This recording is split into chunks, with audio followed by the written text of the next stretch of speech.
Hello, everybody. This is a male space. And tonight I have with me Dr. Sulikowski. Dr. Sulikowski, can you introduce yourself and tell us what area you've been publishing content in on your X account? That's how I found you initially. And then also, well, you've been speaking around the world of YouTube and podcasts. And like, for example, where I found you and first saw you on YouTube, but besides X, was at the Radical Center. So you could tell us what you've been doing lately? Yeah, so I've been writing a little bit about, quite a lot about, I guess, manipulative reproductive suppression. So uh, I'm an academic, I study evolutionary psychology, and I'm very interested in female intersexual competition, which is just all of the behaviors that women use, all of the strategies and tactics that women use to try to out reproduce other women, I guess you could say. And so that involves both promoting your own reproductive success, but perhaps more interestingly and more critically for women, attempting to inhibit the reproductive success of rivals, of other women.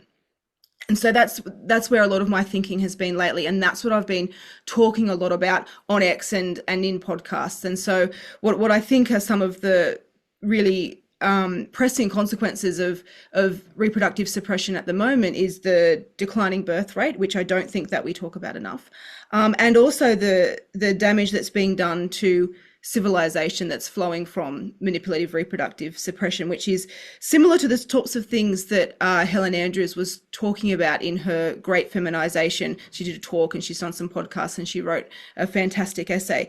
And so she has highlighted some of the damage that is being done, but she hasn't linked it to intersexual competitiveness, which is where I think is the sort of missing piece of the puzzle that she's sort of begun to put together. Thank you for that introduction. So can you get into that? Can you get into that? Because what I want to tackle here is that, you know, in let's say the last year, well, actually it's been years since I'm not sure how far this goes back. We have, let's say, the crisis of reproduction, the lack of reproduction, the fertility crisis. It seems to be in many countries around the world, even in Asia, all throughout Europe, the Anglosphere. Many countries are experiencing the fertility crisis.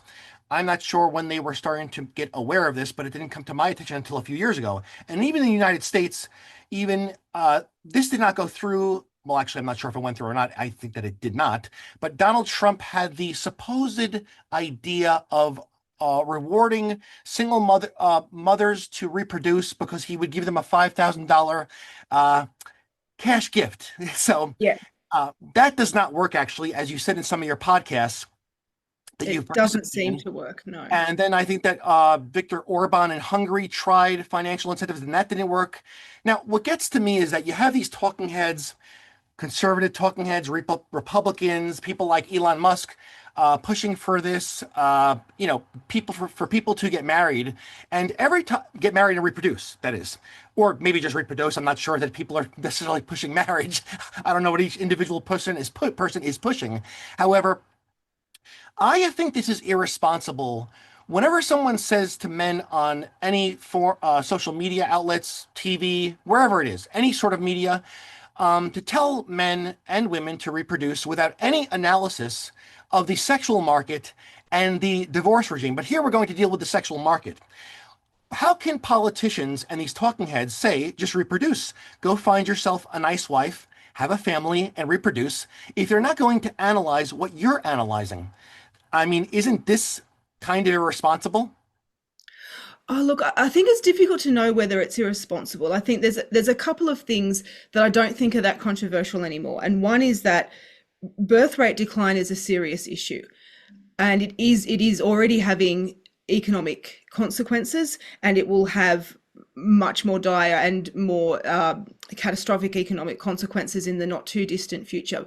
And then the consequences of having or one of the ways that governments tend to respond to a population that's not reproducing enough is to sort of try to fill that gap with immigration, which certainly doesn't work in the long term. In the short term, maybe it's a little bit like a dog chasing its tail. He kind of thinks he's getting there. He thinks he's getting somewhere at some point, but ultimately it's not actually a fix. And then one of the flow-on consequences of that, of course, is all of the issues with immigration that we then see happening with, it tends to have impacts on social cohesion, and we're seeing issues arising, political fracture, we're seeing it across Europe and whatever. So I think that it's not that it's irresponsible necessarily of governments to try to encourage people to have children.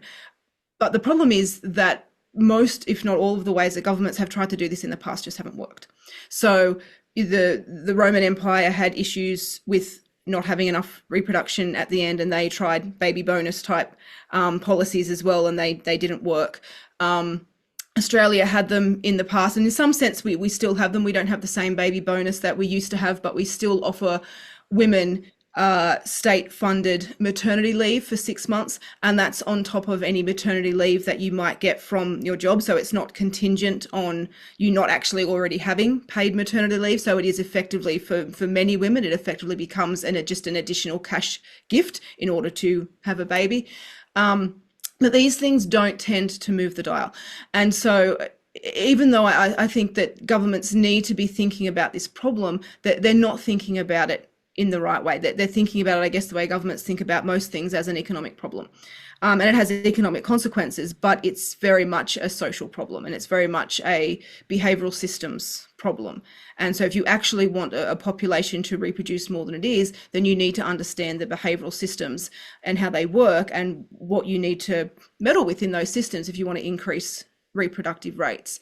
And simply throwing money at it, which is, I guess, government's main lever for everything, they just throw money at something, is just not going to do it. I see. I like that you mentioned the social aspect to this, because I believe that that's what really would drive reproduction. Sometimes in my chats here, I've said, well, why don't we worry about men finding dates before we actually think about the fertility crisis as a whole? Because if people are not being paired up and they're not meeting with each other, well, how do you get any reproduction about that? You cannot just simply say you're going to throw money at people, and throw money at people who cannot even meet in the first place. So, or are not meeting, or are not forming families in the way that we want them to, or the government wants them to. So the incentive would not even be taken. It can't be taken for people that are not going to pair up. So Yes. would you, can, I think that you have a lot to comment on that. What is going on here with this aspect of it, with the intersexual competition driving down the reproduction? So I think what we have is a human social system.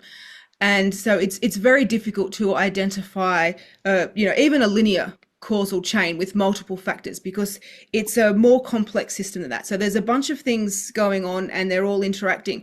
And in order to be able to understand this system, we need to understand the organizing principles of how the system came to be.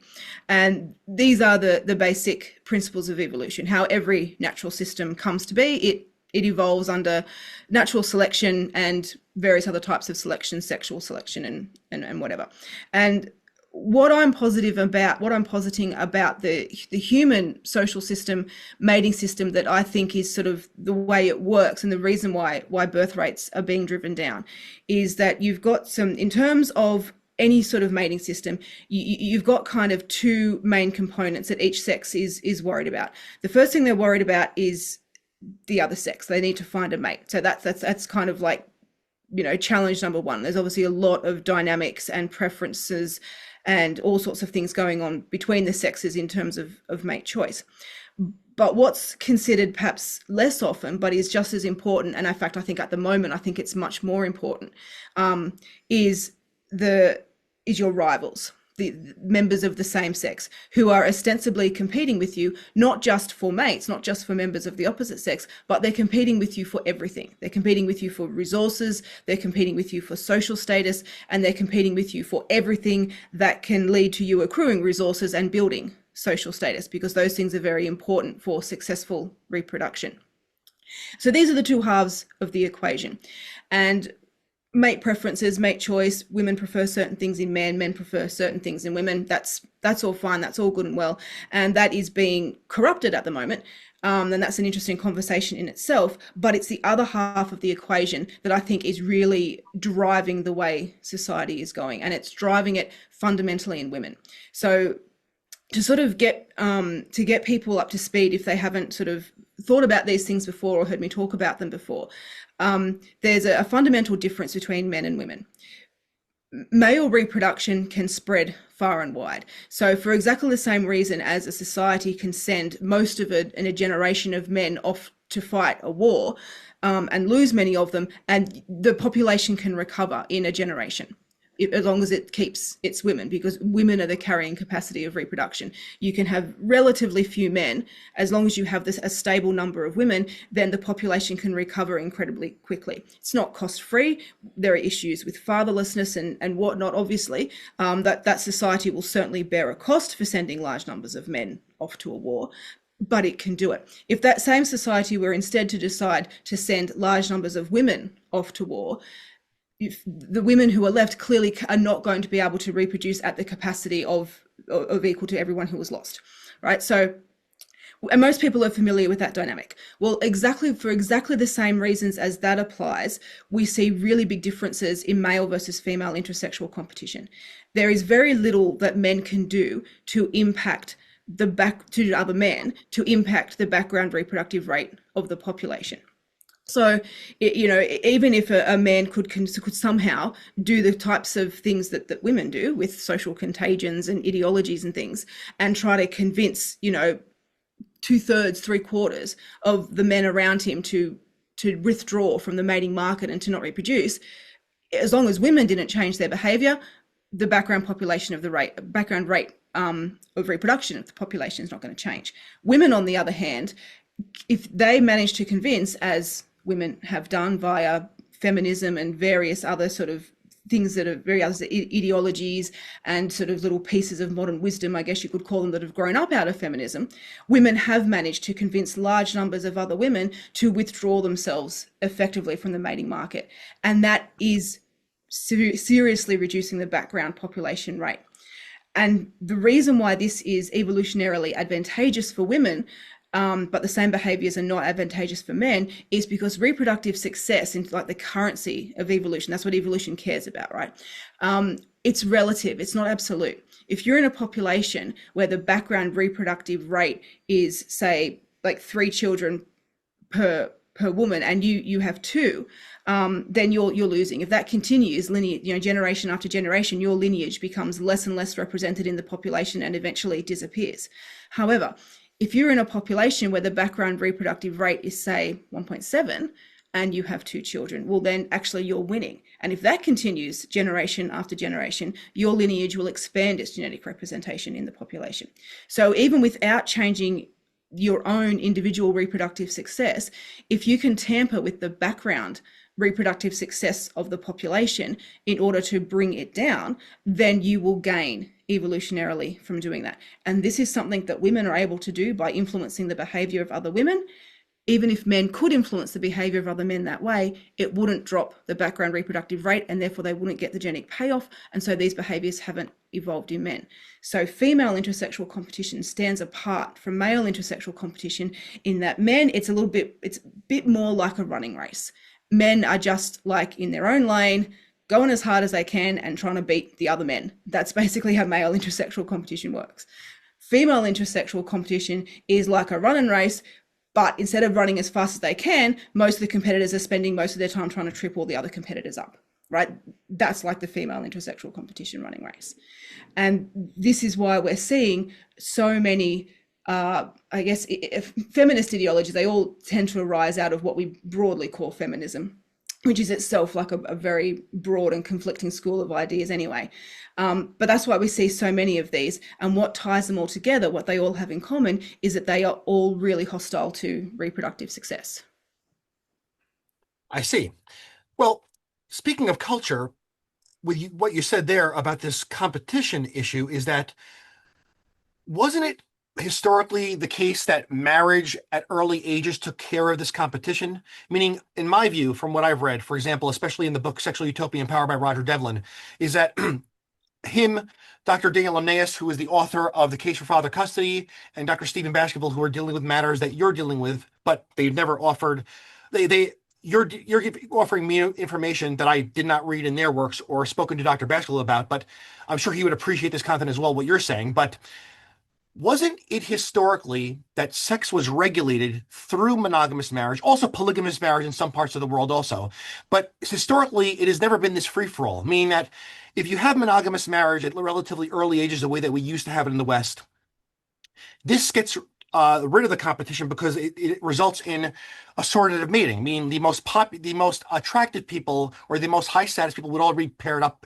first. Then you have, let's say, people in, let's say, the middle class or moderately attractive, and then finally the people who are, let's say, lesser attractive, for less of better lack of better words, or of lower socioeconomic status, they pair up. So you get everybody going in the top, going first, middle, second, least attractive, third.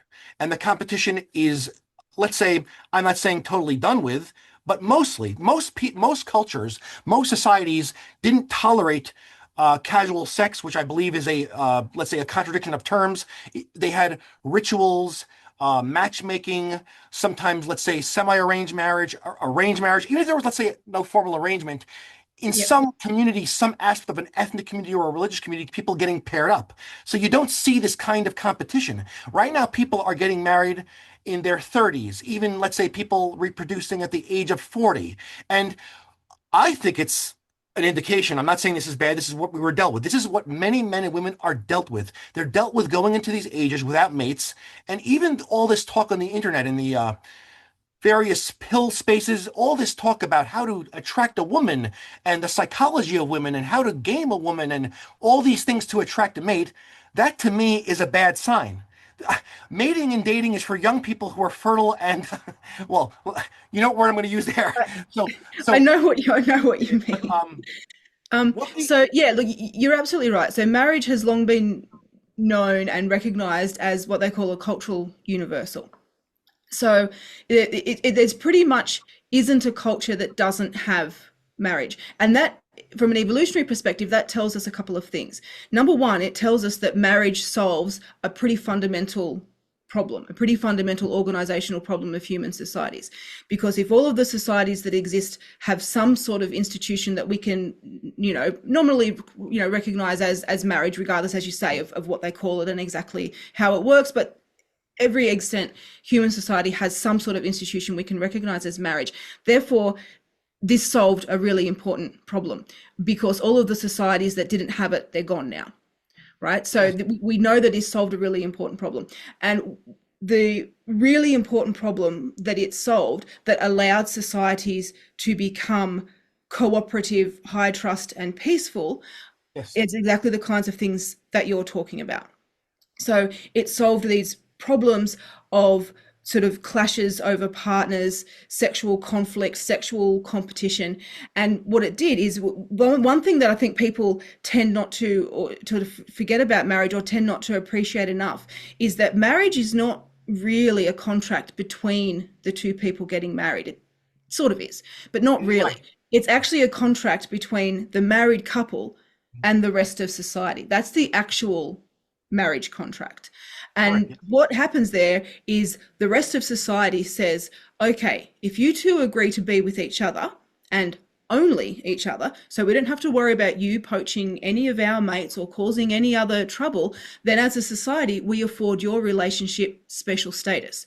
So in order for human societies to exist and grow and develop and become the large, complex, multi-million inhabitant cities and things that we see, and even on a much smaller scale than that, you still need tremendous cooperation and tolerance. What you need is tremendous tolerance of other people reproducing. Now, from an evolutionary perspective, tolerance of others reproducing, generally speaking, is not something you would expect to be widespread, right? Evolutionarily speaking, most individuals would be under tremendous selection pressure, as we just spoke about before, to inhibit the reproductive success of rivals. So how do you get a system where we can have this, cooperative reproduction between individuals who are not related, and this really, this society that tolerates other people reproducing without interfering, or at least without explicitly interfering. I think we actually see lots of interference, but the interference has to hide and pretend to be something else because it's not socially acceptable. And marriage is the centerpiece of that solution. It takes individuals, it couples them up, and it basically now puts a contract in place between them and everyone else. And it says, okay, you go and you stay together. You don't hassle us. You don't come and steal any of our mates. You don't break up any of our relationships. You don't compete with us for the mates we would like. And we will recognize your relationship as valid. We will recognize your children as valid and legitimate, and we will support them, and we will help you in society and help raise your children. Which is, and this sort of fundamental contract is one of the reasons, or the reason, I guess, why children born out of wedlock was so stigmatized, because of the whole function of the marriage was in to sort of be able to regulate this regulate reproductive success amongst the population, so that we could limit what would otherwise, devolve into this highly competitive, chaotic, low trust type scenario.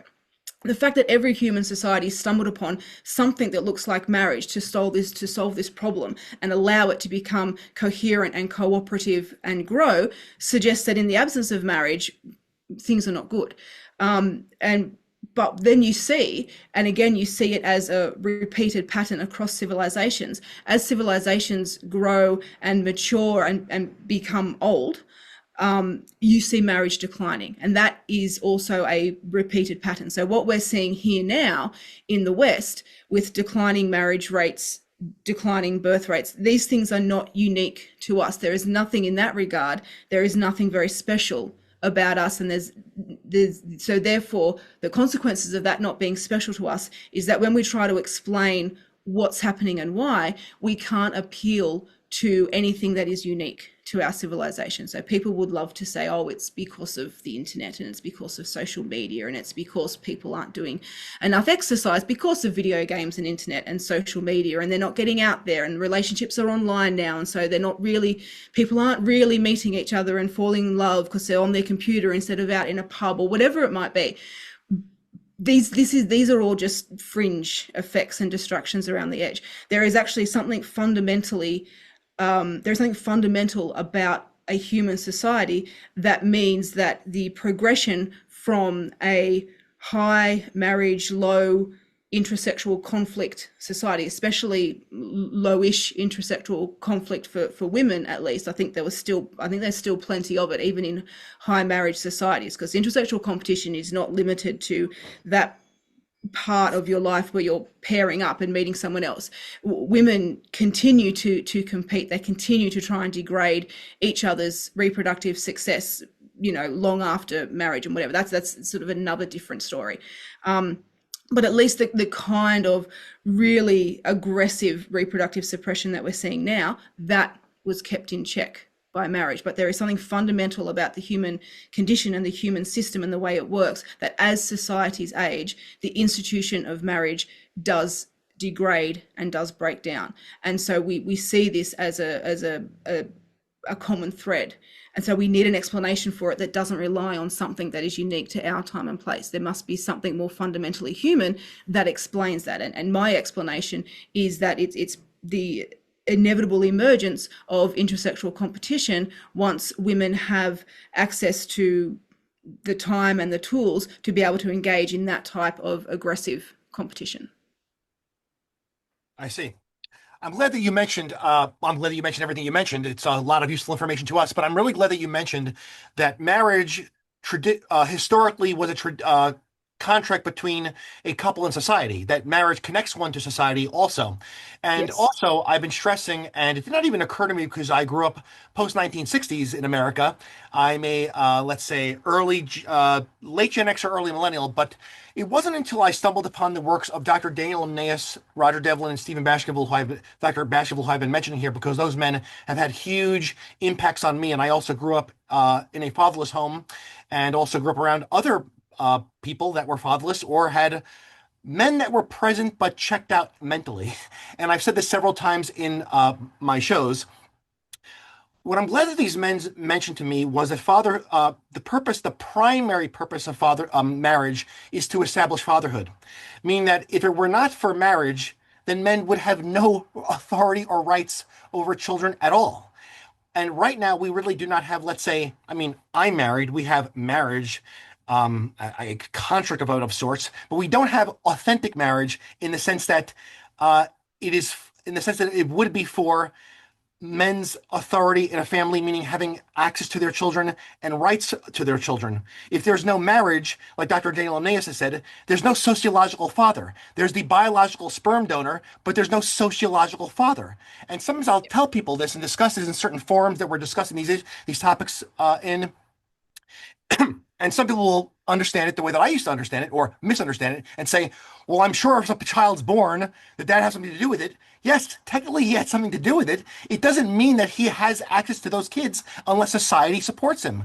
There's no father really if there's no structures and institutions that support fathers. And like Dr. Baskerville said in one of my shows, he said that if the father is not the patriarch, he's nothing. So, I mean, do you have anything to say about all this kind of talk about? I find it funny when people say the patriarchy. I don't know where the came from when referring to it.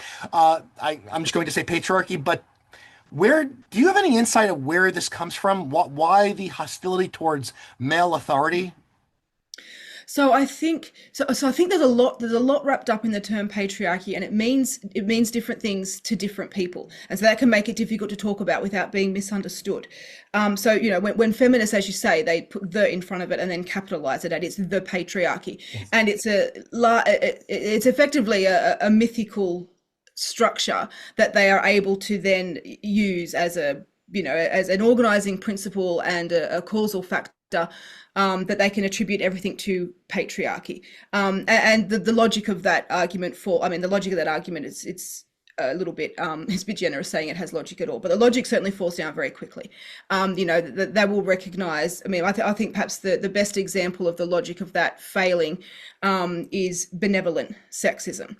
So they identified a whole bunch of sexist attitudes, which are not necessarily even sexist, I think, in any kind of traditional meaning of the word. They're just observing differences between men and women. But sort of academic feminists will have identified a sort of a number of sex differences between men and women in how men and women behave and how men and women are treated and received by society and whatnot. And then a bunch of these they recognize as they can sort of easily argue that they're bad for women. And of course, that's attributed to patriarchy. Then there's all these other ones that they find difficult to account for because that's benevolent sexism. But they just decide that even though these things clearly benefit women and are bad for men, somehow that's actually good for men, because it also just promotes sexism and promotes the patriarchy, which is good for men. It's an impossible argument to try to follow. It's circular and contradictory at the same time, which is a special achievement. However, in terms of the role of the father in society, yes, what marriage does is it creates families, and that's what you don't get if you don't have marriage. So when you have a family, the thing that follows from the family is you now have a mother and a father and at least one offspring, right? This is the family unit. When there's no offspring, the sex differentiation of the roles is less relevant. And this is one of the reasons why we see feminism attacking sex differences and calling them sexism. Because if you attack sex differentiation, that helps promote childlessness, right? That encourages a married couple to create a life together that is then hostile to reproduction rather than conducive to reproduction. So feminism, I guess maybe I missed a step in the logic there. One of my central arguments is that feminism is not and has never been a political movement whose actual goal has been the betterment of women. It's a political movement whose actual goal has been manipulative reproductive suppression of women.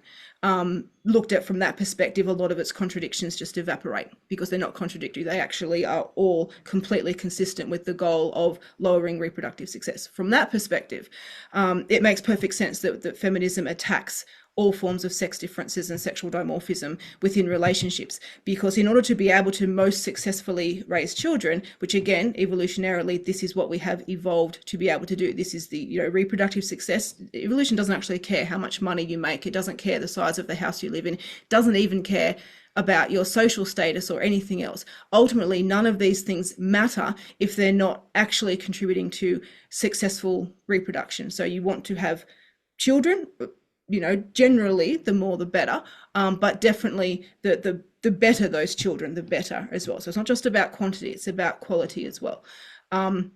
But that's the currency of reproduction, the currency of evolution. That's what it cares about. And in order to do that successfully, you must have sensible division of labor.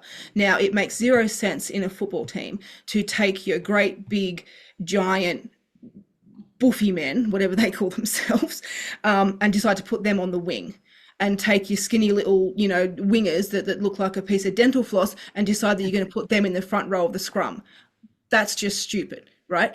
It is also equally ineffective and inefficient to decide that you're either going to share all of the roles in the family equally, because that's just incredibly inefficient. That just completely fails to capitalize on any of the specialization that you have in this little two-person team.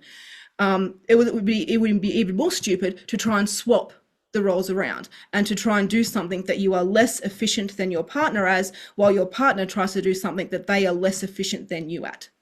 And so when you have a family unit, what you've actually got there is you've got two individuals who are uniquely specialized for complementary sets of roles, and you get the most effective family when they engage in those roles. And that's, and it's not just human biology and physiology that is adapted to that. It's also human psychology. So we also see happier marriages, more successful marriages, marriages that last longer, that people enjoy more and have more well-being in, when they're also engaging in sex-appropriate roles, rather than attempting to engage in some sort of faux egalitarian power sharing arrangement. And it's not that the father is necessarily more powerful than the mother, or the mother is more something than the father. It's a team, right? And it's a power sharing dynamic. And each person in that team, in order for it to function most effectively, needs to be able to be doing what is best for the team, which is mostly what is also best for them, but not always. And I guess it's that not always that feminists are able to sort of latch on and leverage when they argue that marriage is bad for women. But marriage is actually good for both men and women long term. It's a way of living that leads to happier men and happier women. So from the perspective of both reproductive success, which is the currency evolution cares about, it's better for men and women. But just in terms of proximate happiness and enjoyment of life, it is also better for both men and women to be married than not. And happier still if you have children in that. Right. I mean, but there's a lot of content out there, and as a person living in 2026, I have a Facebook account. I go on social media, and every once in a, well, not even every once in a while, it seems like these articles and these videos are coming out in droves, and a lot of material about how great it is to leave men, and that how awesome life is without men. What, from your perspective, are these authentic, sincere feelings? Is there something else going on here? Is this like you would say, a social contagion? So is it authentic and sincere? Possibly. Is it correct? Definitely not. And is there something else going on? Definitely. So most of I'll get a little bit academic for the moment, but I'll not too much. Most of the research on intersexual competition is focused around that pairing up stage, what we call the mate acquisition stage. And so a lot of the what we know about intersexual competition is sort of more literally a competition, right? More literally, two women competing for a particular male, or two men competing for a particular female, or even if the competition is not that explicit, it might just be, generally a room of women competing with each other to get the attention of the men generally in the room. It doesn't have to be a rival for rival targeting the same prospective mate necessarily. There's a lot of work that's been done in that little space. However, intersexual competition continues throughout the lifespan. And so what we would expect to see, and what we do see in the relatively small number of studies that have now gone looking for this, is reproductively inhibiting behavior well after that mate acquisition stage. So if we sort of assume that there's a lot of competition going on, everybody wants to pair up with the best quality mate they can. And generally what happens there is, we do see a lot of competition, but it's largely a zero-sum game. So like you were saying before, people tend to mate assortatively. The highest quality mates, which, quality is genetic quality, health, attractiveness, social status is a big one. Our societies are really very stratified with respect to social status. That's partly a passive outcome of things like what houses cost in different areas, meaning that you then live near people that are of a similar social status to you. But it is also very much an actively maintained hierarchy of status as well. Like, it is absolutely the case that people do not necessarily feel comfortable when they are of a much higher status than the people around them, or a much lower status than people around them. So there's very active self-organizing of people into these different sort of social status levels, if you like. And so, people tend to mate assortatively, to the best mate with the best and all the way down. But it's a zero-sum game. But really, whether you competed or not, if you're of a mate quality of an 8, say, let's just pretend we've got this scale from 1 to 10 and you're an 8, you can compete really hard, and maybe you can mate with an 8.5. You can kind of sell yourself a bit. Maybe you can mate with an 8.5, and if you didn't do that, maybe you'd mate with a 7.9 instead. But it's a zero-sum game. The more people compete, you're still just going to end up mating up assortatively. So that happens. But even once people have now mated, the intersexual competition doesn't stop. And once again, men don't have a lot to gain by interfering in the reproductive success of other partnered men. The cuckoldry would be a pretty effective option for men, and so we do see men doing that, but generally trying to convince other men just to not have children with their partners is not something that you see amongst men, but it is something that you see a lot amongst women. And so what you see amongst women is a lot of relationship sabotage, encouraging people to be single, encouraging people to break up, encouraging people to be childless, or child-free is now the term that it goes by. That's what we see a lot of. So, and we don't necessarily have to see that in an aggressive manner either. So once again, what makes it intersexual competition is that it boosts your own relative reproductive success. So either it boosts yours or it inhibits rivals' reproductive success. That's, from an evolutionary perspective, what makes these behaviors competitive. They don't have to look competitive or aggressive. So what you see is women amongst their social friend groups encouraging their friends to stick with unproductive, unhealthy relationships, or to leave very healthy, very productive relationships, discouraging their friends from having children, or if they have children, discouraging their friends from investing in those children.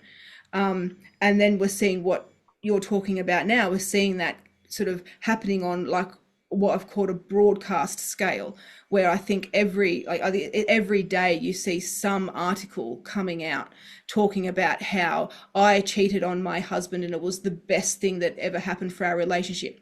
First of all, no, it wasn't. And secondly, like, what you're trying to do by advertising this, abhorrent behavior, if the whole thing isn't just a lie anyway, but what you're doing by advertising that is you're attempting to normalize and encourage other women to do a similar thing, which of course we all know the most likely outcome of cheating on your partner is that the relationship will be ended. That's in fact the most likely outcome. It's not going to be the best thing ever that happened to your marriage. And this is what we're seeing with all of this sort of now really broadcast promotion of this antenatal, anti-relationship, anti-family sort of ideology that we're seeing everywhere. So someone just had up on Twitter a photo we're a few weeks out now from Valentine's Day, so we're starting to see Valentine's Day merchandise appear in the shops. There's a jumper in Target and it's pink, and in red writing it says "dump him." Right? That's Target's Valentine's Day merchandise. So we're just seeing this. It's this open hostility to family formation, relationship formation, and ultimately childbearing. We're just seeing that now being just promoted layer upon layer upon layer upon layer. And it's it's reaching saturation point. And it's part of how, women have created a society that is very, very hostile to reproduction. And so it's not that there's any sort of one thing you can point to that says, oh, well, people are doing this and that's, causing people to choose not to have children. Instead, what we're seeing is just this saturation of reproductively hostile material, ideology, memes, if you want to call them that. And the net result of that is just a sort of continuing, lowering of the birth rate. And we're seeing it so that the birth rate is decreasing much faster in liberals, in sort of liberal progressives versus conservatives, but it is also decreasing in conservatives. And so whilst many of these things we've been talking about are politically aligned with liberals, so liberals have, progressive have politically aligned themselves with being against marriage being oppressive, whereas, traditional conservatives are much more pro-marriage and things like that. So we see all of these things I've been talking about are very much aligned. And as you would expect, therefore, it is the liberals who are much more whose reproduction is being suppressed much faster, but they are in fact successfully suppressing the reproduction of conservatives as well, just because the entire society is now just less well equipped to support people having babies. We live in a society that is just not set up to support that as one of its fundamental functions anymore. Yes, thank you for that explanation. But another question I have is, do you think that there's a willful ignorance to the fatherless crisis? I mean, I know we're talking about anti-reproductive sentiment now also. Is there a willful ignorance? For example, my view is also, I've concluded, and the authors that I've been influenced by that I keep mentioning have said that one of the aims of feminism is 100% ownership of reproduction. And that is why I would say abortion is so important to them. And also simply just having men out of the house, meaning that, for example, even when welfare was introduced here, the welfare recipients, the mothers could not get welfare if fathers were present. And you see that the welfare system became kind of like a feminist bureaucracy with the aim of getting the man out of the house or leaving the man with the kids. And also by way of the divorce court regime that we have in the United States, this is another means of getting the men out of the house. Now, also, there have been women who have been burned by the divorce regime also. There's no doubt about that. But really, one of the drivers, I think, well, I believe, of men being hesitant to marry is because of our divorce regime. But Yep. but the people that we just mentioned, the people who are, let's say, getting in the way of society running right, are they willfully ignorant of the resources that are required to raise fatherless children? Meaning that, and to deal with the social pathologies that come along with fatherlessness, such as criminality, all kinds of pathologies that arise when there are no fathers present. Is there a willful ignorance? I think that's a really hard question. Certainly there is an ignorance. Now, whether that ignorance is just an ignorance in that they are just ignoring what they can very clearly see. But it's very difficult to know because people have a tremendous capacity to just believe nonsense. I mean, we know this anyway, right? Like, I mean, this has been studied in all sorts of domains, in all sorts of areas, cults and hysterias. And I mean, people, generally speaking, people are not great arbiters of fact, right? We're not. People are, instead, people use, sort of create beliefs and create ideologies and systems of ideals and principles that then facilitate the behavior that they're engaging in. And in some sense they need to do that because we are an incredibly pro-social species. We have these big brains because we're very good at with individual differences, but generally speaking, we're very good at socially navigating the complex dynamics that creates. So dishonesty and people trying to exploit you and people pretending they're going to engage in some sort of mutual cooperation, but they plan to defect. And so, we've got these big smart brains and we've got all of these pro-social principles that allow us to build these societies. And so somehow, how does somebody with a big smart brain and an essentially sort of pro-social way of functioning, how are they actually able to behave in these incredibly anti-social ways? And what you were describing about the divorce court system in Australia, it's sort of referred to more nicely as the family court, but it's the same thing. And it has all of the same problems. It's, in terms of the feminist ideology that drives it, the massive evidence of bias in the decisions, and the fact that, it's widely recognized amongst those people who feel like they can actually say this out loud, that it is very, very hostile to fathers. Much more hostile to fathers than it is to mothers. So, and a terrible system to boot anyway. So we have that here. It's just the same as they have in the States, and I suspect that divorce courts everywhere are probably much the same. I'd be surprised if there's a system that's too different at the moment. So we've got that as well, and so you've got these people, say lawyers in divorce courts or whatever, or the bureaucrats who advocate for the principles by which these things operate. So wrapped up in that, of course, is all of the child support laws and all these other things that continue, that all contribute to this incredibly lopsided way of sort of working out what to do with the dissolution of a marriage, that really incentivizes women to dissolve marriages. And then, of course, the outcomes of that being so lopsided then really incentivizes men to not get married, or rather disincentivizes men to get married in the first place, as this becomes kind of a well-known thing that happens with the dissolution of a marriage. So then that absolutely happens. Whether the people who are the architects of all of this understand what they do, I mean, I think it's highly variable. There will be at one end of a continuum people who are that nasty that they can be completely aware of what they're doing and the consequences of it, and the consequences that will have both for various individuals who get caught up in this institution, as well as the broader consequences for society, and it simply wouldn't bother them. They could do it anyway. And then right down at the other end, you have people who are just so ideologically captured that they are genuinely unaware of reality, basically, remain completely oblivious to reality, and are able to just live inside the created bubble that they've built around themselves, and genuinely not recognize that is not objective reality. And then, of course, you've got people who are somewhere in between, using some level of self-deception, or sort of downplaying something, or rationalizing it, or coming up with some, like, yes, this is bad, but the consequences of doing it the other way would be worse, so it's a necessary evil. And I think you've probably got everything in the middle, and that's largely, I think, what that kind of bit of human our ability to do that, our ability to just rewrite reality, and to just put certain things that are just not consistent with our version of the world, to just pretend they're not there and genuinely forget about them.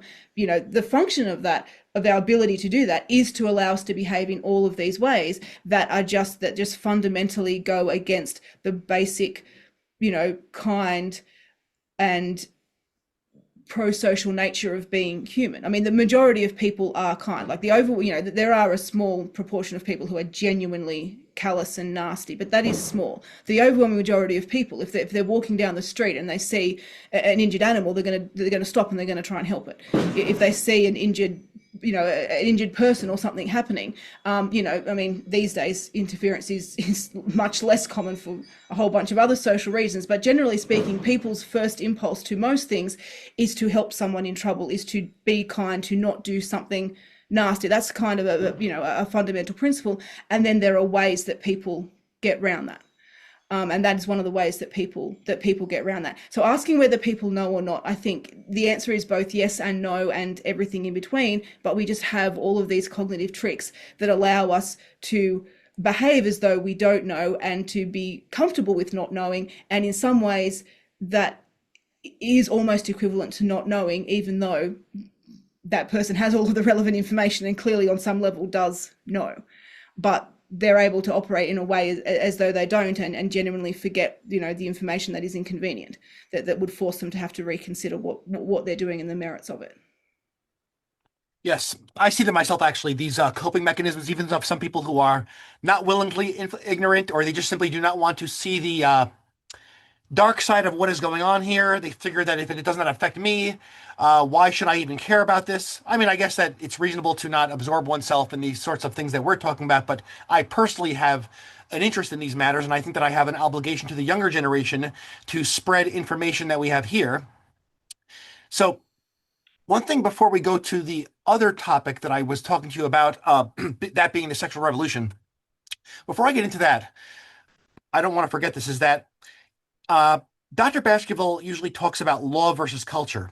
And he has said before in his writings and also even my conversations with him and his conversation with others, is that if we just change, if I don't mean if he says just, I think that he believes that culture does have an impact on the way things are running, obviously. But he believes that, or said that culture comes from law, or that law perhaps is more consequential than culture. Meaning, if let's say we um, corrected the injustices of the divorce regime, that culture would change. Let's say if we took other measures, legally speaking, everything would correct. But I'm not so sure about that because, as we said, we have modern dating here.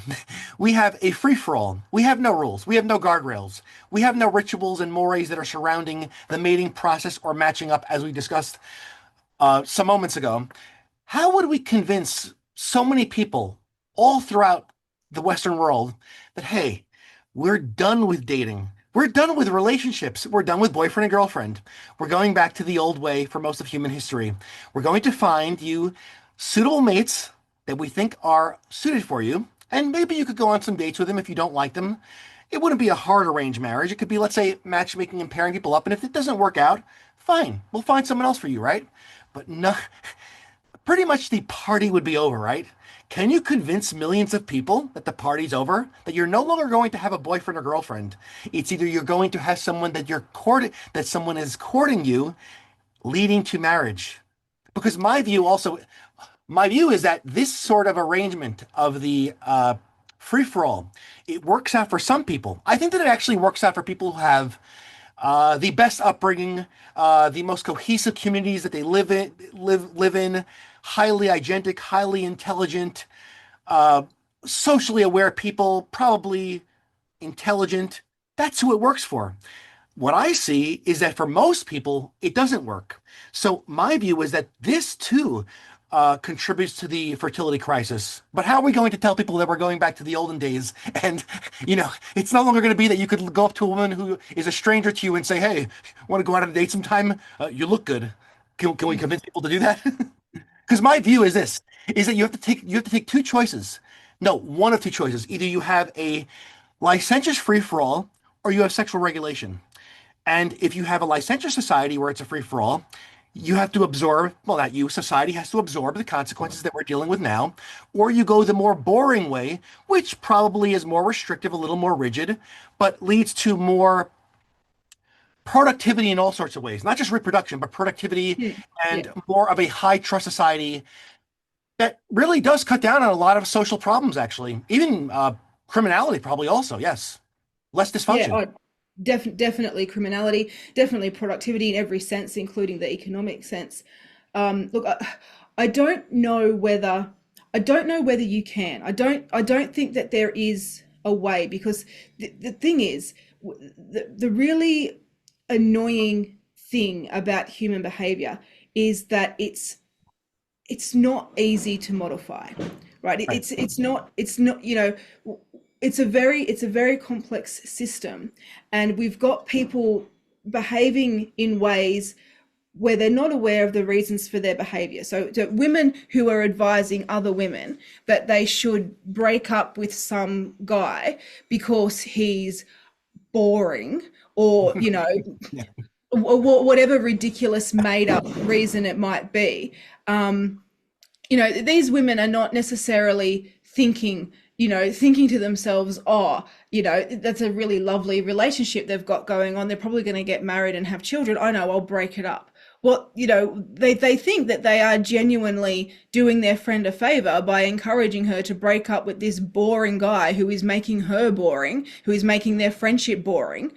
And so people don't know the reasons why they're doing what they're doing. And we're very good at creating completely socially acceptable and nice sounding reasons for doing the most horrendous things that you could imagine. And so it makes it, and people are not, necessarily very amenable to having those types of, coping strategies, if that's what you want to call them, sort of, broken down for them, and the reality of their behavior and its actual consequences laid out. They're typically not very amenable to that. Now, and so it's difficult to come along and say, well, this is the system, this is how it's functioning.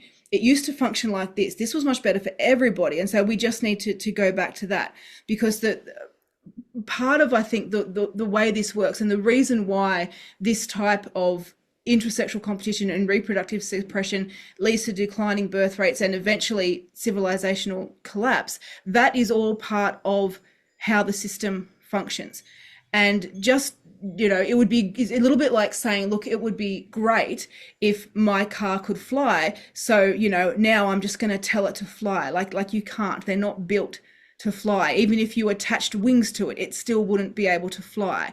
And I feel like that's a little bit the level we're at when we're trying to change a really fundamental aspect of the way our society is operating at the moment, where technologically speaking, we're kind of at the level in terms of social manipulation and this sort of social engineering. We're kind of at the level of using using pop rivets to attach wings to the side of your car and expecting it to fly. That's kind of where we're at in terms of trying to do something to make people go back to a society where it was high trust, high rates of marriage, high reproductive stability, low crime. That's kind of where we're at. We are not really appreciating the complexities of the system and understanding what it is that we would actually need to do to be able to go back in time.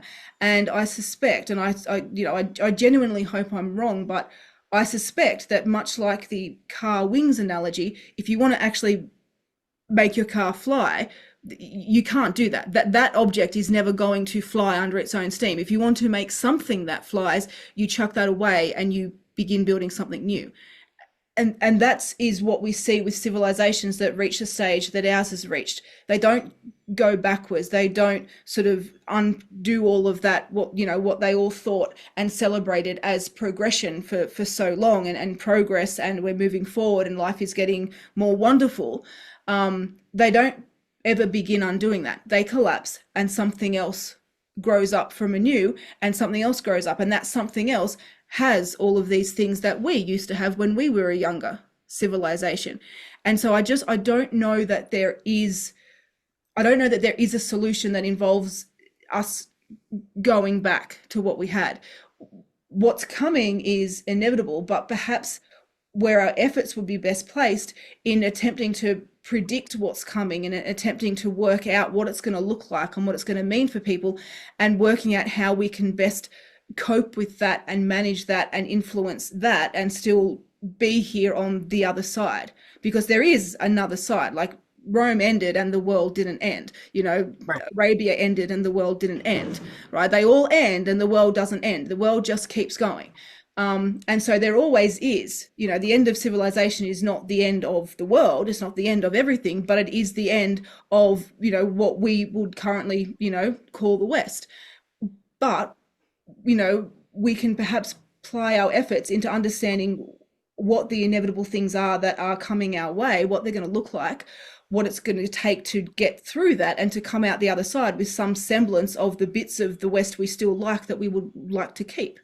And perhaps not make sure that, perhaps try to do something about ensuring that not everything we like about our civilization becomes, a story from the past. Some of it gets kept. I think that's perhaps where the most productive efforts might lie, rather than trying to go back, because I'm not sure that we can do it, and I'm not even sure that anyone could do it. Like, I'm not even sure it can be done, let alone whether it's something we could possibly do with the level of knowledge and understanding and the levers we have that we could pull. I'm not sure that we could do it, but I'm not even sure it can be done. Like you're never going to make that car fly. You want to build something that flies, you throw the car away and you start building an aeroplane. I'm not quite sure that we are going to be able to go back to something that we used to have. We can only go forward. So that might be where our efforts would be best put at the moment. I agree with it, actually. I think that I recently concluded, actually, we just have to, we're going to go through a bottleneck and some type of massive decline, and something new might come about it. Maybe the people who are in, like you said, in this kind of rebirth after the collapse, maybe those people will look back on old archives of the past and say, we're not doing this again. We saw the bad consequences of this and we're not going to repeat this. Yes. That So, that could happen. I mean, one of the one of the kind of sad things, I guess, about civilizations falling is that it's not is that frequently how much knowledge and technology is lost when that happens. yes. And what does make us, I mean, every civilization, every one of the great the great civilizations that we now talk about as having fallen, they were all the greatest thing that had ever existed at their time. They had the greatest technology that anybody had ever had at their time. Right. And when they fell, that was lost, and things went backwards for a while until someone else came up and redeveloped and reinvented. What does make us now unique is that maybe we have a capacity for storing knowledge and reproducing knowledge and technology that wasn't available to previous civilizations falling and rebirthing and things like that. So maybe there is something that we can do that will drastically lessen the blow, if you like. But I think that's probably where focus and effort needs to go there, to lessening the blow, not to trying to swim upstream and thinking that we're going to avoid the coming waterfall. It's not going to happen. Right. Yeah, well, that's one of my gripes with the tradcons, actually. Kind of this yearning to go back to a certain period of time that we cannot even possibly go back to. And one more question for you before we get to the actually just popped in my head before we discuss sexual revolution. What do you, if anything, do you have anything to say to people who ask, what's wrong if there's a fertility crisis? Who cares? What could possibly go wrong from a fertility crisis? And I'm thinking that perhaps they are thinking that, well, they're probably asking who cares if there are less children being born because society can simply go trucking along with a less numerous population. Do you have anything to say to those people? Oh, look, I think that's I mean, it's a really naive view that. So economic catastrophe is what awaits a serious birth rate decline. Economic catastrophe mixed in with the very predictable responses of governments, which we're already seeing anyway. We don't even need to predict it because it's playing out now. Our government is doing it. It's happening in the UK and it's happening in Europe. And I know that it isn't just the need to import workers and things to replace in the economy the workers that weren't born 15 to 20 years ago, and we're now needing to sort of to bring them in now. To contribute to the economy, it's not just that. We know that the increasing levels of immigration, there's a huge social component to that. That's sort of wrapped up in sort of progressive ideals of us sort of having an obligation to bring people in from other parts of the world. And there's also, there's issues with borders just becoming porous. And so it's not just legal migration that is sort of, legal migration is still the majority of migration, certainly in Australia and even in the UK, in spite of the attention that's being given to the illegal migration there.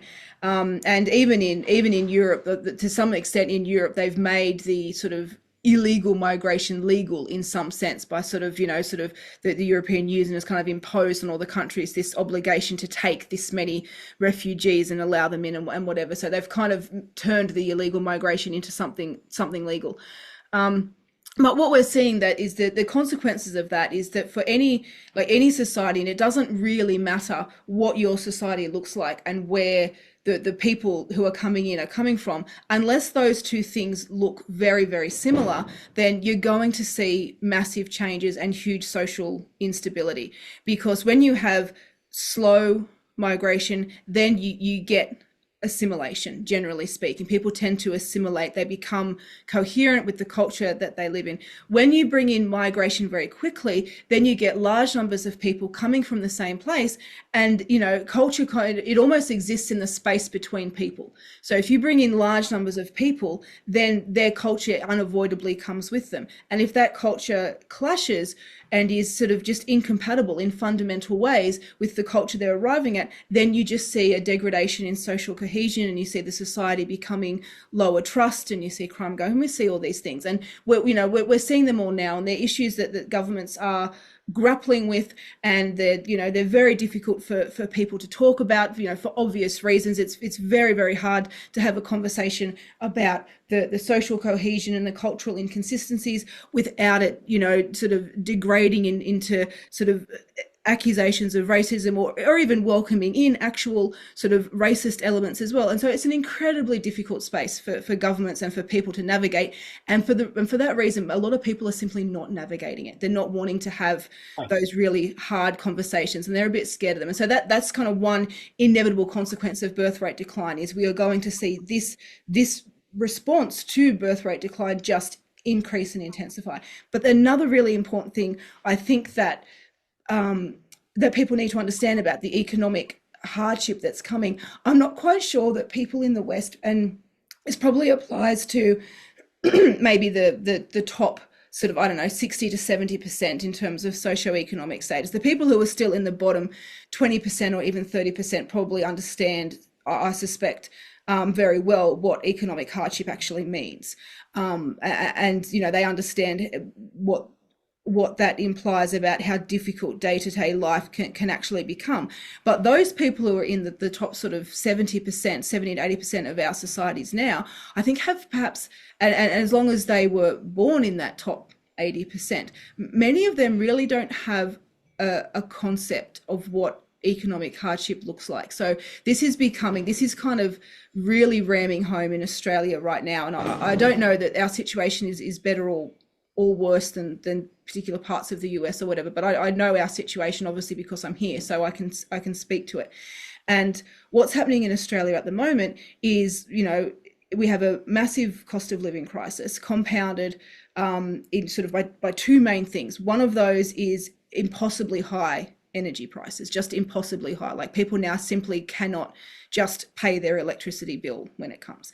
Impossibly high energy prices coupled with incredibly high housing, and the main culprit of the incredibly high housing prices is just the lack of available housing. So it's a supply demand issue. We also have immigration that was absent effectively during that COVID period, like most of the rest of the world, and I don't know what other countries have done since, but what we decided to do was to basically make up for lost time once sort of borders opened again. So our legal immigration rates have really, really gone up since COVID to kind of make up for all the people that didn't come during that period. But of course, during that period, nothing happened. Houses weren't getting built either. So what we've sort of done to ourselves is we've created a really critical housing supply. Homelessness is now much more visible than it has ever been. That's my experience anyway. It's much more visible than it's ever been.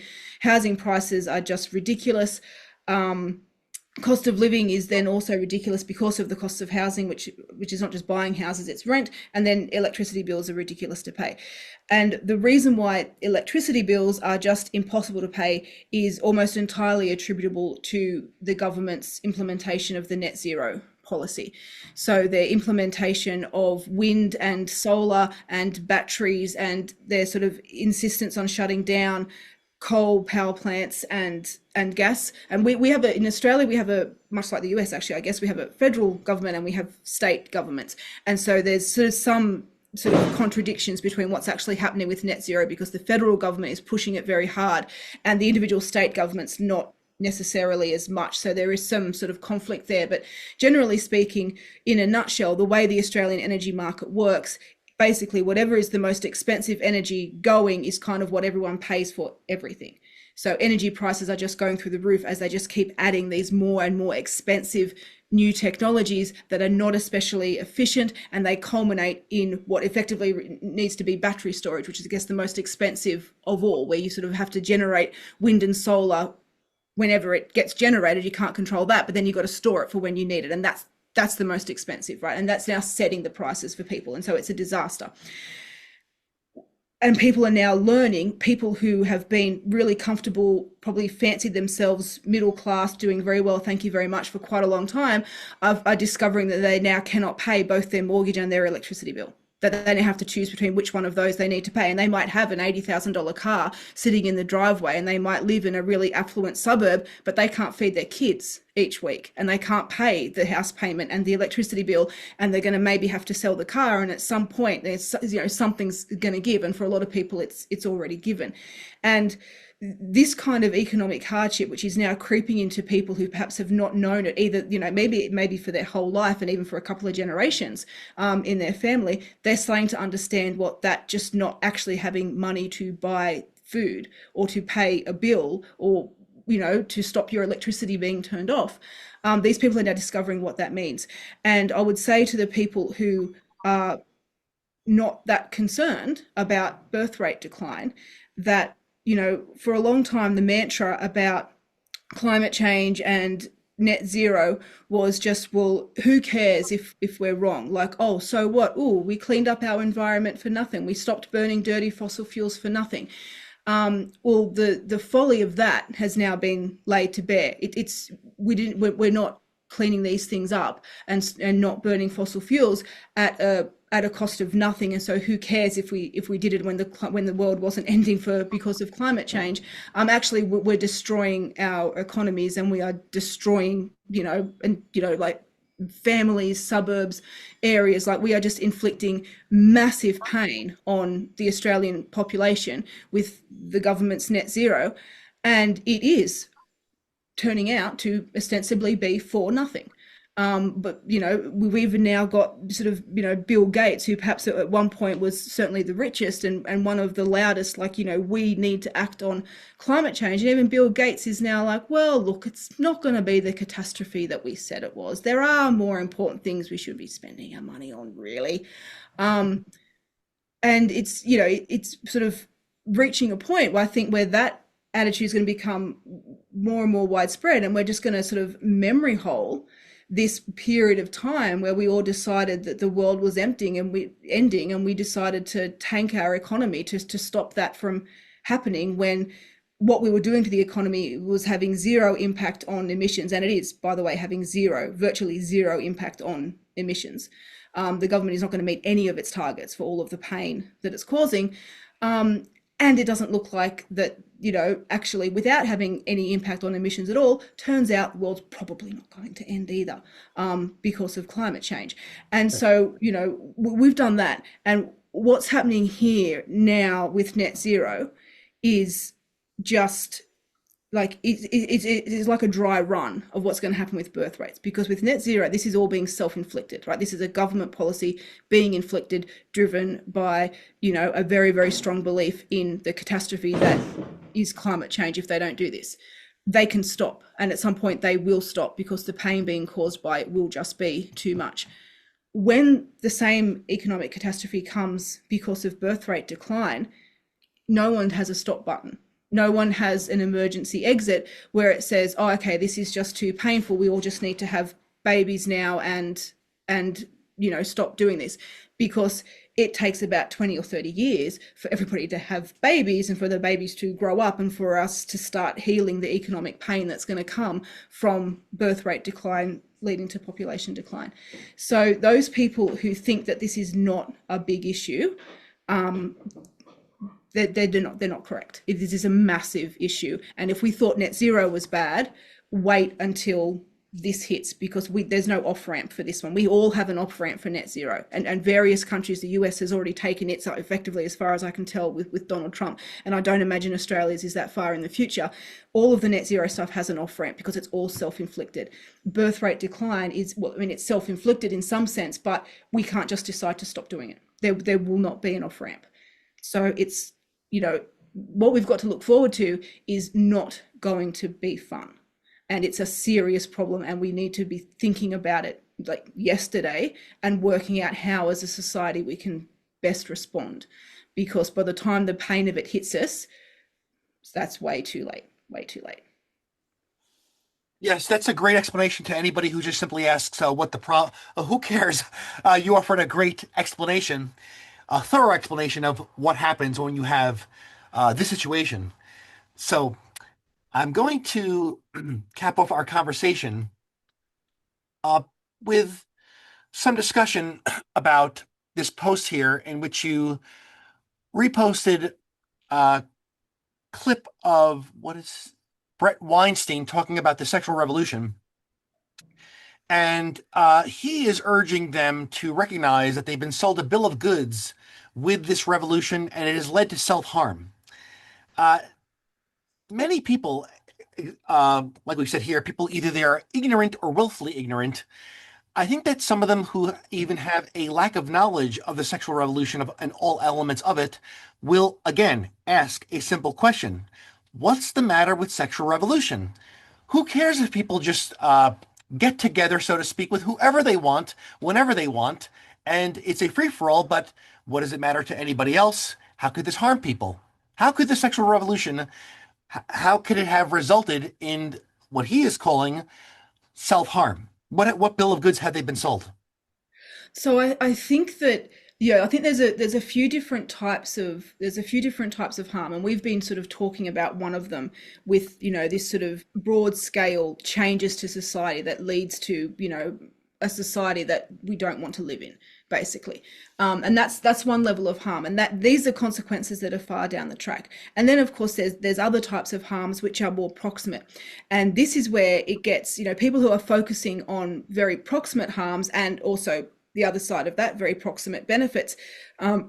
These are the people, I guess, who find it easier to argue that the sexual revolution isn't harmful, or that yes, maybe there are some harms that come from it, but the immediate benefits are much greater. But it's all about, I guess, the timeline that you're sort of looking at, and how myopic you are. Like if you zoom out a bit, then you can sort of see the harm. So my memory of what he was saying there is that he was sort of talking about the sexual revolution has been bad for women because it's led to sort of greater access to sex, to casual sex for men, which massively disincentivizes men from commitment and marriage, and that leaves women unpartnered, and it leaves them unhappy with a string of casual sex, or short term anyway, however short term or casual they may be, but a string of relationships rather than a sort of a single long term meaningful relationship. And I'm not sure whether he mentioned it or not in his post, but certainly it's becoming clear now. Feminists, of course, argued for a very long time that this would not happen, but it's now becoming clear that it has happened, that women who find themselves going through menopause, having not had children, are now suffering tremendous sort of depression and just really poor well-being, as it becomes clear to them that they're actually never going to have children and have families. So one of the sort of interesting things, I guess, one of the sort of insidious ways that feminism has really targeted reproductive success is by just convincing women to wait. And what has sort of been less forefront in people's minds, I guess, or less you just less well known about, is how much women's fertility declines.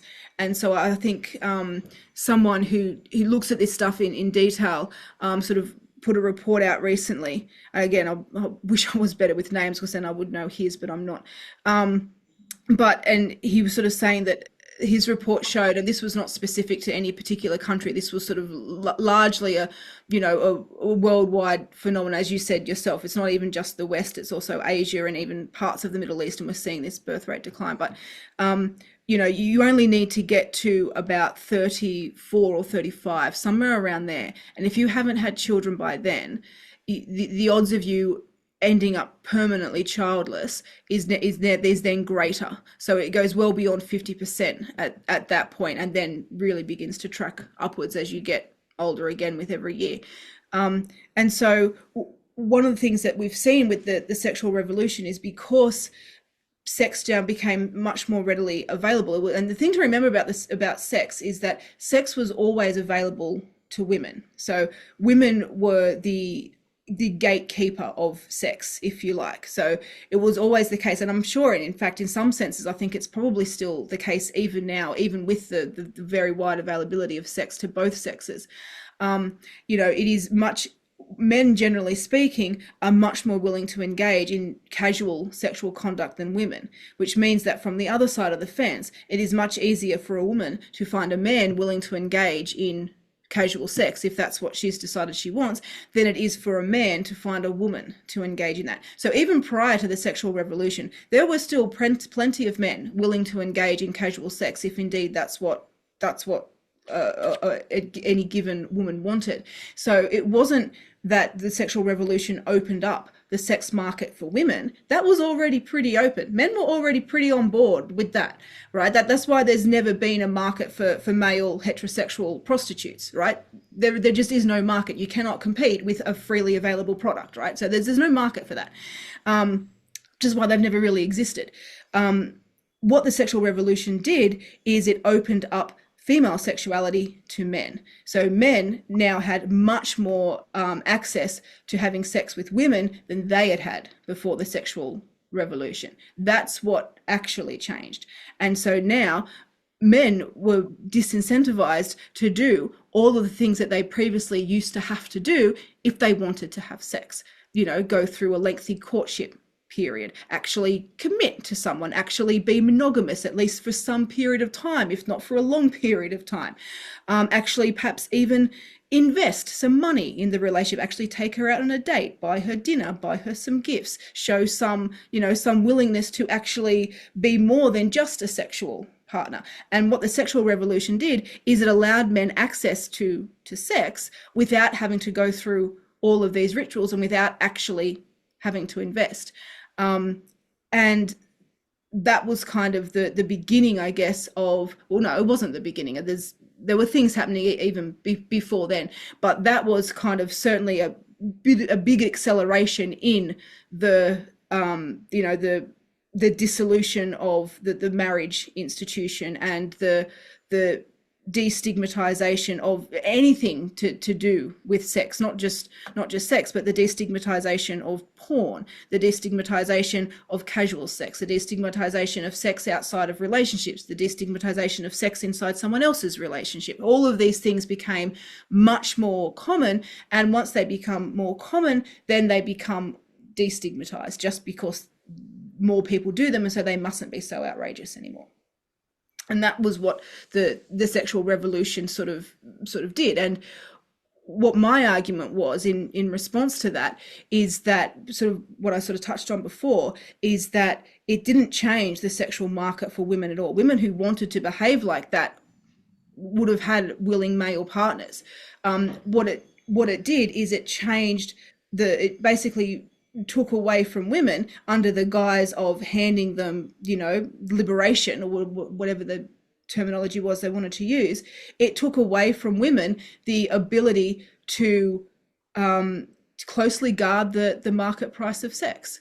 And when you take that away, then women lose a lot of the leverage they have in the mating market, because access to sex is how men get babies, right? Which is why women guard it so securely, because in the absence of contraception and abortion, although it's not entirely true, because there are things that women can do even without access to contraception and abortion to have some control over that. But certainly ready access to contraception and abortion makes it a lot easier and makes it a lot more socially acceptable as well. But in the absence of those two things, having sex is an incredibly risky thing for a woman to do if she doesn't want to have a baby, right? Because there's always some risk associated with that. And so the mating market was always this kind of tension between women having to decide how much sexual access they were prepared to grant during a sort of courting stage, and attempting to work out whether the man they were courting with was committed enough, and were they giving him too much sexual access when he wasn't actually committed. Is it in fact the case that all he wanted was the sexual access and not the long-term relationship? So there would be this sort of like a interaction that they had to navigate. And for women, that was always like, well, if I give no sexual access at all, then I might not even be able to get anybody's attention. But then having given some, or at least the promise of some, I then need to work out how I actually interact, and all of that bargaining power that women had in the courtship phase, that all got obliterated. Not completely, that's it's not absolutes. Women in fact still have that, and can use that, but the ability to do that was massively hampered by the sexual revolution, because there was just now so much sex available that men who were not interested in, commitment or things like that, were not required to even play these types of games. So they weren't required to even have to engage in any courtship, and to possibly, engage in the types of courtship behaviors that might then actually lead them to falling in love, and then actually, deciding that yes, this will, men can protect themselves to some extent. Protect themselves is probably not great language, but male behavior, and indeed female behavior in terms of casual sex, it applies to both sexes, can in fact make it very unlikely that they will fall in love with the people that they are now having sex with, just by not spending very much time with those people. So, if you're going to have lots of casual sex very soon after meeting somebody, then you're just not going to develop the kind of relationship that would lead you to want to form a long-term relationship with that person, because there's just not going to be the exposure and the familiarity and so on and so forth. And so giving men access to sex without requiring them to go through the courtship also means that men themselves were less likely to actually be interested in those women for anything other than sex as well, because all of the experiences that are needed for an actual relationship to form would just no longer given an opportunity to happen. And so we sort of see casual sex replacing courtship, and of course it doesn't serve the same purposes. Right. Exactly. That's why before, just some time ago during our conversation, I proposed that, let's say, not a solution of just a choice between a regulated society, sexually regulated, or a licentious society. So people have to make up their mind. Well, we're not as a society going to make up the choice now for the reasons that you said. We're just simply going to, well, probably going to decline and take a new path, like you explained. But some people will also ask, and I think this is reasonable. People will ask, and oh, before I throw this in there, I saw a clip today of Louise Perry talking to someone who I'm sure you're familiar with. She is in this space talking about this exact topic. And she said that the sexual revolution did not benefit women. And also, she said that one of the harms done is sex work. Well, the harms in sex work, meaning that it was, let's say, publicized as, let's say, a way to, well, I would say a living. Secondly, Yeah. also to popularity and fame. Being a sex object in some way, it can lead to popularity or power and influence. But some people would ask, and I think it's reasonable to ask, and maybe I'm playing devil's advocate. Well, no one was forcing anybody to do anything. How could you get all these sex workers in the pornography industry? No one was forcing everybody, men and women, to become actors and actresses in that industry. And also, were people really forcing people to have indiscriminate sex, so-called casual sex? People could argue saying that, well, people like sex. Isn't everybody benefiting from all this sex? And also, if you do say the problems, well, we're going to go back to the willful ignorance. If you do say that perhaps we should go to a more regulated way of doing things to avoid this harm, then people will also argue again and say, who are you to tell people what to do? Are you going towards the root of authoritarianism? So, and I also saw the topic of authoritarianism mentioned last week in a live stream on Radical Center regarding pornography. So my view is this, that society, people in general, can't make up their mind. Because my view is that if there's going to be a problem, you have to look at the solution. And sometimes the solution is restrictive. And I think that people in the Anglosphere have taken the concept of freedom and individualism, which I value freedom and individualism, but it's almost become distorted. These concepts have been distorted, meaning that I one time even ran into a profile of a former actress who was commenting on something of fitness and weight gain, but she happened to be a former pornographic actress. And I said, "Who's commenting on this?" I logged to the page because I was curious who made this, posted this answer there about something fitness related or weight related. And on her page, it said that she is a freedom maximizer. So people really got to be conscientious of what they're asking for with all these freedoms. I'm not saying that I want to have a what people say a totalitarian nightmare. If you put any curbs on anybody's freedom or enjoyment, they think you're going to go in this lunatic direction of stripping everybody of all their freedoms. Well, Yeah. there comes a price with everything. So just to rewind a moment, how didn't both sexes benefit? I don't think either sex benefited. We as a society did not benefit, but how wouldn't that be a benefit? I mean, if people are acting in this way, you would think they're acting in the way they want to act.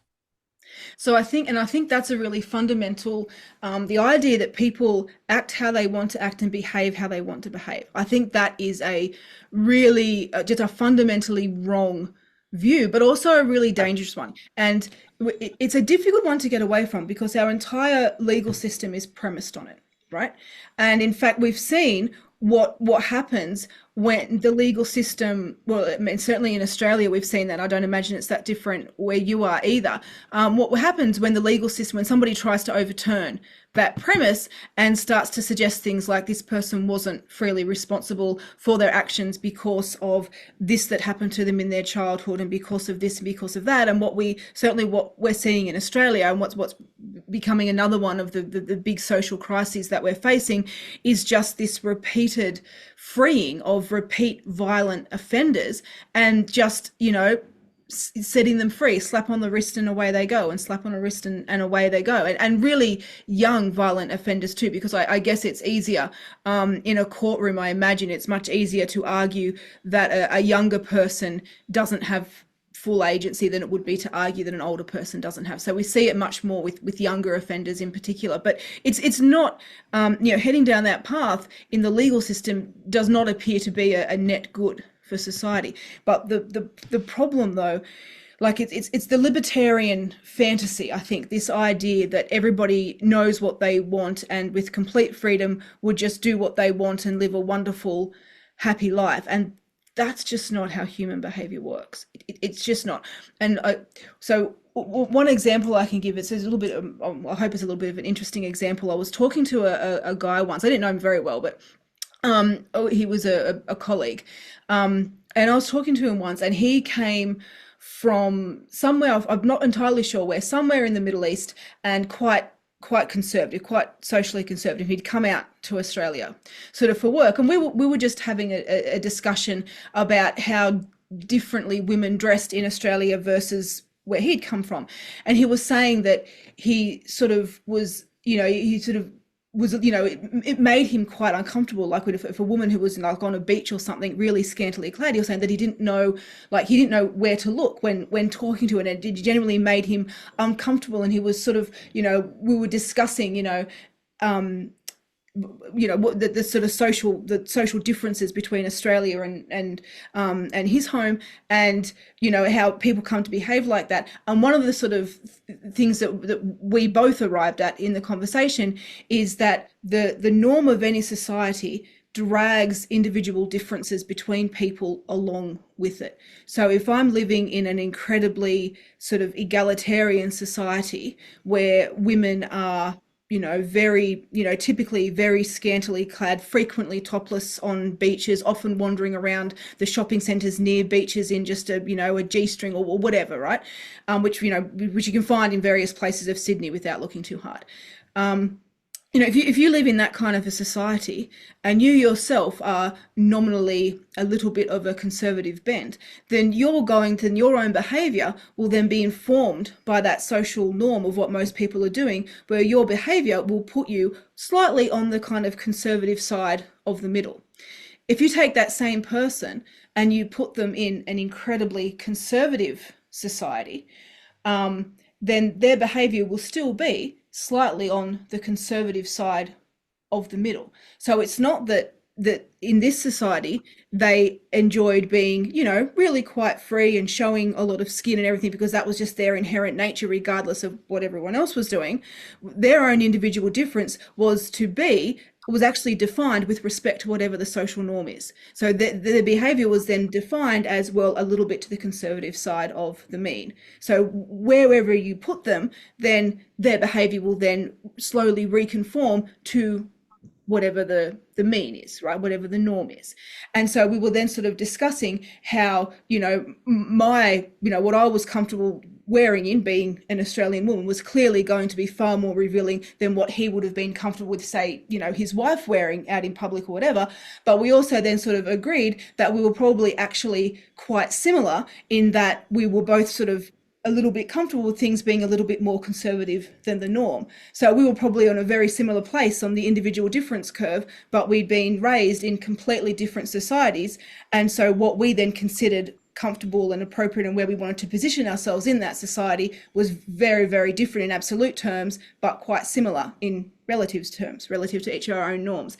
And I think that is a really interesting, a really productive way to think about human behavior. Yes, there are broad individual differences, but when you shift the social norm, individual people have no choice but to go along with that if they actually want to maintain who they are in society. So you have to think about, what does it mean in a society, well, let's just say our society now, right, where, I mean, there's even just differences between subcultures, even that doesn't create a homogenous society that everybody will instantly be familiar with what I'm describing. But let's just say we're in a society where casual sex is pretty much agreed upon as being absolutely fine for both sexes. As long as it's consensual, go out, have sex, that's absolutely okay. That's completely normal. And in fact, if you were to not do that, you would be considered a little bit prudish. So, I mean, maybe you might not do it every night, but if you never ever did it, then it would be like, well, like, what's wrong with you? This is fun. Why would you never do this? Like, you've had some very attractive men or very attractive women, propositioning you, like, you would be considered that there's now something wrong with you. So if you want to present yourself to society as highly sexually conservative, then you can not engage in this behavior at all. If you're in a society where this behavior is never done, then simply by not doing it yourself, you're not positioning yourself as highly conservative at all. You're just positioning yourself smack bang in the middle. In fact, if this behavior almost never happens, then by engaging in it even once, you would make yourself a radically sexually, sexual radical, if you like, right? Just by doing it even once. Whereas if you engage in it just once or twice, you'd be highly sexually conservative. And so what people have to do, what people have no choice but to do, which is why I'm finally getting back to your question about whether people actually behaved in this, actually took part in the sexual revolution willingly on an individual basis. If you wish to position yourself in the middle, which is what the overwhelming majority of people, especially young people, want to do, because they don't want to be at either of the tails. That's how you stand out. Young people frequently want to take the sort of very low risk strategy of just being, a rather non-conspicuous member of the pack. Then you have to do whatever the pack is doing. Whatever becomes the social norm, that's what you have to do if you don't want to be conspicuous, if you don't want to be questioned about why you're not doing something, or indeed by why you are doing something. So, from that perspective, and then it's not just about sort of young people wanting to fit in and not wanting to draw attention to themselves and, peer pressure and all the rest of it. It's not just about that. It's also about the way people attract mates when they're young adults. A huge part of how people, like what I was talking about before, that dynamic where women have to decide how much sexual access do they give to men they're courting, and how flirtatious are they, and what level of kind of, open promise do you sort of engage in, sort of with your behavior, which you perhaps may be fully intending or not going through. So what level of flirtation, and perhaps giving signals that you might be sexually available when you know full well you're not going to be, at least definitely not on this date, right? So, there's this kind of game that you need to play to keep a partner interested, and to try to get him interested and make him interested you, and position yourself appropriately. And, all of these signals, they only mean anything against whatever the broader background norm is. If the broader background norm is that nobody would ever have sex on date number 4, then you're not doing, then you, by behaving very, suggestively, and perhaps suggesting that you might have sex on date number 4 with this partner, means something very, very different than if you're in a society where everybody has sex on date 1. You haven't had sex yet and it's date number 4, and you're now suggesting you might, right? That they are two completely different types of people. And so that signal of behaving flirtatiously and sexually suggestively on date number 4, means something completely different in those completely different societies. And so all of these signals that we give out, the way we market ourselves, both men and women, on the mating market with sexual availability, and from the male perspective with sexual sort of aggressiveness, I guess you would say. So women have to decide how much sex they're potentially going to give up. Well, men have to work out how much they're even going to try to get, because they don't want to come across as way too sexually aggressive, and you know, and a complete mismatch. There's no good him really looking like he's working hard to get sex by date number 3 if she's not thinking that even comes onto the potential schedule of possibilities till date number 17, right? That's a complete mismatch. So both sexes have to try to navigate this, and that navigation is dictated by whatever the norms are. So individual people did not, if you like, have the option of simply not engaging in the sexual revolution. It happened around them, and it changed what their own sexual behavior actually meant in any given situation. So it's, you know, it's not, I think there is a fundamental incompatibility with the notion of legal responsibility and legal agency, and actually understanding how people behave in given scenarios, and how closely and just unavoidably tied to the current norms that actually is. That those two things are kind of incompatible, and I don't recommend that you take this one and apply it to the legal framework, because that proves a disaster. But they are two fundamentally incompatible and very different understandings of people being responsible for their own behavior. And if you want to understand the behavior of a large group of people in a, you know, in a changing society, like what happened during the sexual revolution, the principles of people having individual agency over each individual decision they make, they're not compatible. It doesn't work like that. It doesn't help you understand why the sexual revolution happened, or how and why individual people ultimately took part in it, or got caught up in it, or were at least impacted by it, in that their own sexual behavior had to change at least somewhat to now accommodate this new social norm, and to now position themselves where they wanted to be with respect to the social norm. Yes, thank you for all that.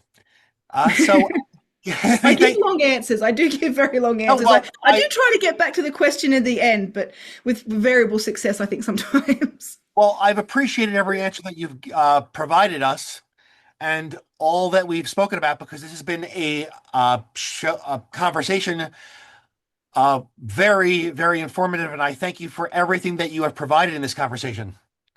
Thank you. Because Oh, you're very welcome. I've thoroughly enjoyed every minute of it. yes, so did I. Because uh, I think that I appreciate your answers, and and all of my guests, because all of my guests have been good, thinkers, and who are analyzing the situations that we're going through these days, and thinking of it at a higher level, and really analyzing it. And like I said before at the beginning of the conversation, an analysis that I do not see amongst those who are trying to fix things, or they're just being, as we said, ignorant. They might know better and just want to give even the public at large these simple answers, or just chuck money at people, like we said. So Yeah. again, thank you, and uh, have a good day there in Australia. It's the evening now in New York. So have a good day. And it was great to talk to you. It was great to talk to you, and you have a lovely evening.